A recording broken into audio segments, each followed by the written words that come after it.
This is an ongoing happy occasion. We have the opportunity to talk a little bit about Project Teacher Find, and Chief Human Resource Officer Dr. Kevin Ayton has some specifics for us. I do. Good evening, President DeWitt, Mr. Eads, members of the Board of Education. I am pleased to present you the Project Teacher Find scholarship recipients. Project Teacher Find is a collaborative grow your own effort between UNC and District 6 to identify and recruit promising teachers from high schools. Yes, it is sort of an HR plot to recruit more teachers, I admit it. The scholarship provides funding each year to future District 6 candidates. Hint, I've already offered them jobs. High school students are recommended by their counselors, and applicants are screened by a scholarship committee composed of District 6 and UNC faculty. Candidates must maintain at least a 2.75 GPA to be eligible for continued support. This year, there's been a couple of exciting changes in Project Teacher Find. In an attempt to find the best teacher candidates, District 6 extended the application process to our charter school students as well. Additionally, UNC increased the amount from $1,000 renewable over 4 years to $2,500 renewable for 4 years. So these lucky young teachers are going to receive up to $10,000 here tonight. This evening we are honoring 3 Project Teacher Find Scholar Award winners. These students have worked hard throughout high school and will give just as much effort in college. We will look forward to them shaping the lives of District 6 students, hopefully in the future. Again, I've offered them all jobs. Please join me in honoring these students. I think Grace Mora, the first one, couldn't join us this evening unless she got caught in the shuffle, so we'll all hear about Grace. Grace is pursuing a degree in elementary ed and language arts. From an early age, Grace had a dream of becoming a teacher. It was through Grace's second grade teacher that she found her desire to pursue her dream. So to Grace, become a teacher means being the role model to her students as her teacher was to her. Grace exhibits the leadership and compassion that is often present in future teachers. These qualities are evident as she works with her peers in the classroom. Her dedication to her personal success, as well as the success of others, makes her a quality candidate for Project Teacher Find. We'll recognize Grace and we'll make sure she gets that. Congratulations.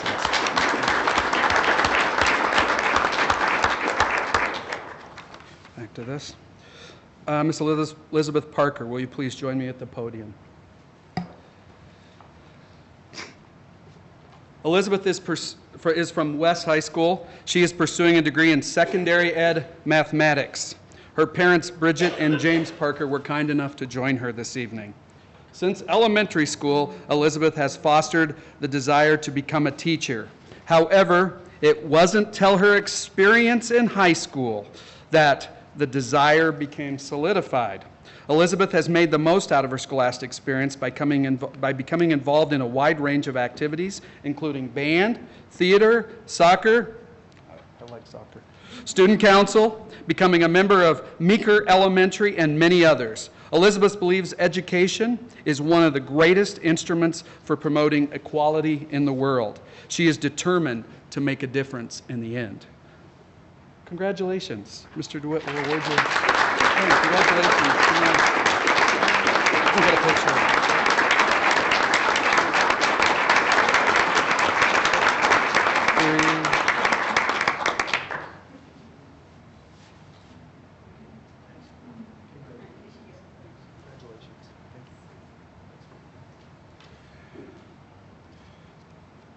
Our third recipient from Central High School, Ms. Brandy Gray. Will you please join me at the podium? Brandy is pursuing a degree in early childhood education, and her mother, LaJuan Gray, joined her tonight as well. For Brandy, her decision to choose education as a career pathway is personal. As a young student, she struggled academically, and it was her first grade teacher that never gave up on her. By the end of her first grade, Brandy was making excellent scores. Brandy has demonstrated perseverance with challenges, and she has the maturity and responsibility in and out of the classroom. While living in, I call it Louisiana, you know. Louisiana, I know, yes. Louisiana, that's right, because we share family from there. not Louisiana like was written here, Brandy was able to take advantage of a trade school program. This program provided her with the prerequisites for student teaching. Brandy looks forward to inspiring children to have the confidence and the determination they need also to better their lives. Congratulations.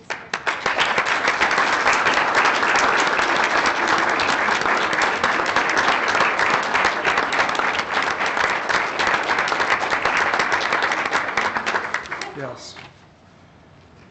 Thank you for joining us this evening, families and recipients. We wish you all the success in continuing your educational endeavors to shape the lives of future generations. And yes, you're going to work for us. Congratulations.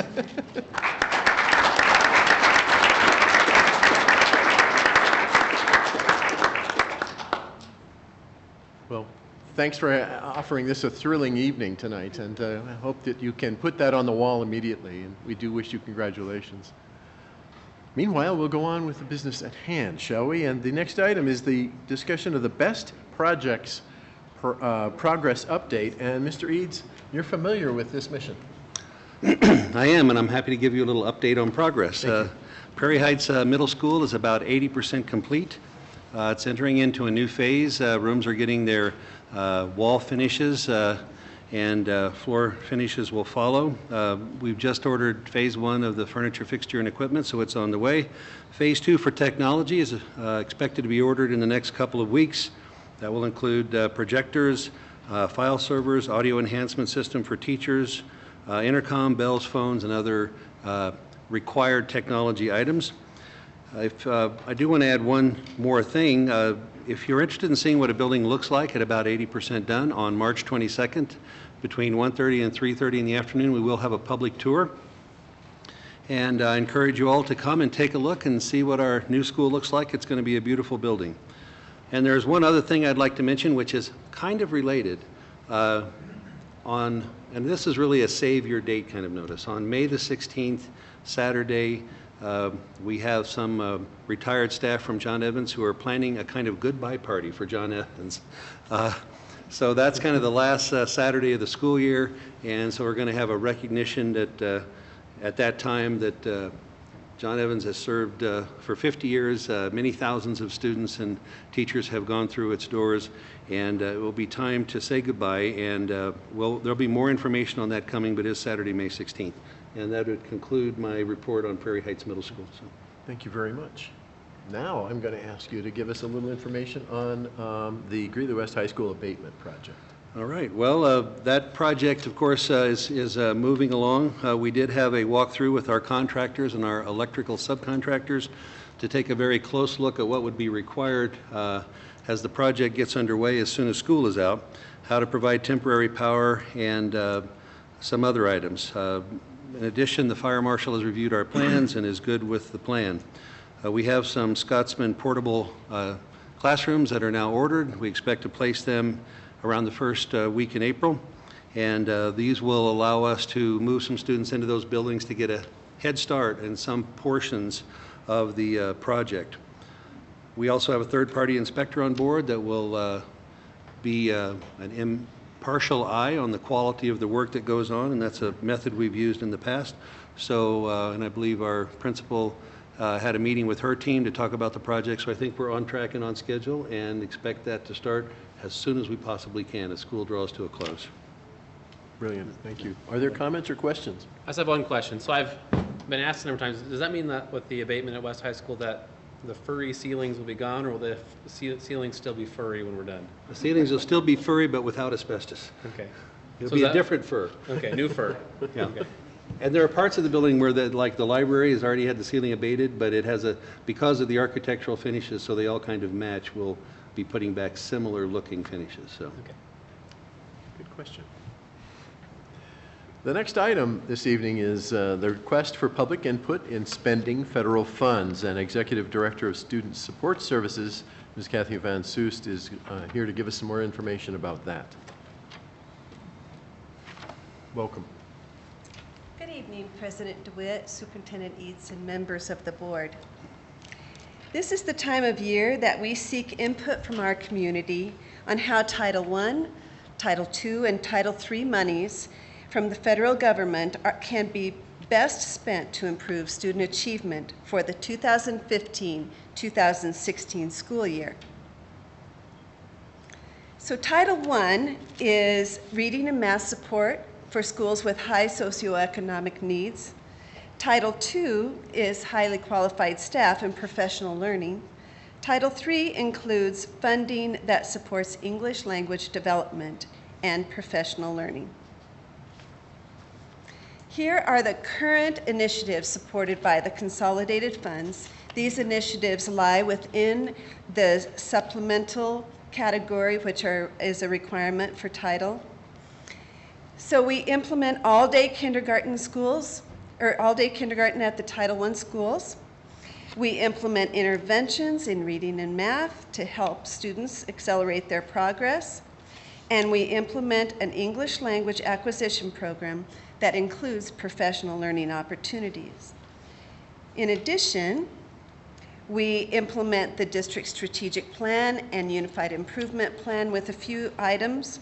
We develop district leadership skills, and we provide district instructional coaches. So next steps. We have Teresa Meyer's department has already collected or sent out the information to all of our internal staff, and I've already received one input email back. So that's good progress so far. She just sent it out today, so that's really an on-time person. And then we need to plan effectively based on the needs of our students. We look at the student data and the alignment of best practice with the research out there. We plan to submit our application and have a meeting with our CDE representatives. Last year they came out and met with us and went over our plan with us, giving us direct feedback quickly, which was a new thing, and we really appreciate it, and we're able to submit it with approval at a much faster pace. So we request that the public contact us, either myself, Kathy Van Soest, at kvansoest@greeleyschools.org, 970-348-6260, or Teresa Myers, our Director of Communication here at the District Administration Building. Any questions from the board? Well, good luck getting more than one. I'm sure that they'll Yes, be coming I'm in sure that will droves happen. very soon. And thank you very much for explaining the process to us.